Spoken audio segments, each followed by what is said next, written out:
Hello everyone, welcome to the video, and today we're going to be talking about the best Greg's Reversed Fate builds. So if you guys find this video helpful or enjoy it in any way, make sure to drop that like so as I sub to the channel. I make tons of First Descendant content and I would really appreciate it. As you can see on screen right now, I'm just showing a couple damage showcases.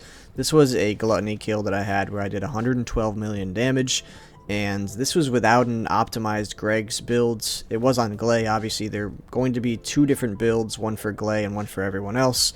But this weapon is definitely best on Glay, Enzo, and Valby. I also threw in a Devourer kill. This kill was about 7 seconds, and overall the DPS of this weapon is absolutely incredible. I also take it into the laboratory, and I show you guys just how much damage it is. So when using Glay specifically, it does over 900k per weak point crit.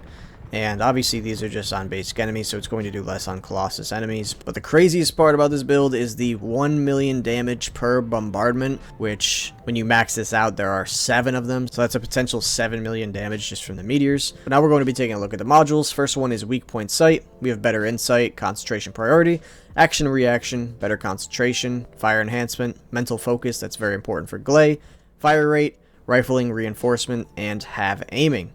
You can take out fire enhancement and throw in electric. I feel like electric is just a little bit better because of the defense debuff that you're putting on enemies. However, I just went with fire. For the substats of this weapon, we have firearm attack, damage versus Colossus, firearm crit rate, and firearm critical damage. You can swap out crit rate. For Enzo and Valby, crit hit rate is much better. However, for Glay, you're just going to want weak point instead.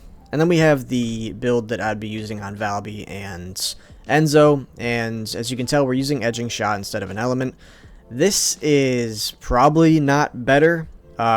I feel like an element would just be better because edging shot is not only reducing your damage overall, but it's also taking away that element damage. It does bring your crits up when you're using Valby if you're using this as well as another external component set. It brings it up to 80% crit chance, which is a lot higher, but it's just really hard to test these numbers because if I'm critting a lot more, then I'm doing more damage, but if my base damage numbers are lower, then it's not as good. But currently I am using it, but you're welcome to just use the element.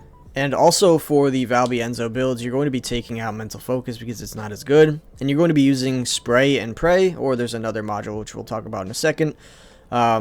This is obviously a different polarity slot, so we are going to have to wait until the next update, and that's primarily why I'm making this video. So once the next update comes out, you're just going to catalyze just this one spot. And you're either going to turn this into an X or an A, depending on what you want. The X, this is going to give you a little bit more ammo in your mag, which is pretty important. You get infinite ammo for a little bit, which is really good for DPS, obviously. And then for the A, it's just fire conductor, which is going to give you a base firearm attack buff, which it might not be as good. I feel like the infinite ammo is going to be a bit better, and that's why spray and pray will probably be superior. But that extra firearm attack you're getting is pretty much always going to be proccing because of the unique ability of the Greg's Reverse Fate, which is always going to be inflicting burn upon enemies. That's another thing I want to talk about, is that Greg's is very important to upgrade the unique ability all the way because it's going to be increasing the amount of bombardments you get. But that's pretty much it for today's video, so thank you guys again for watching, and I'll see you next time.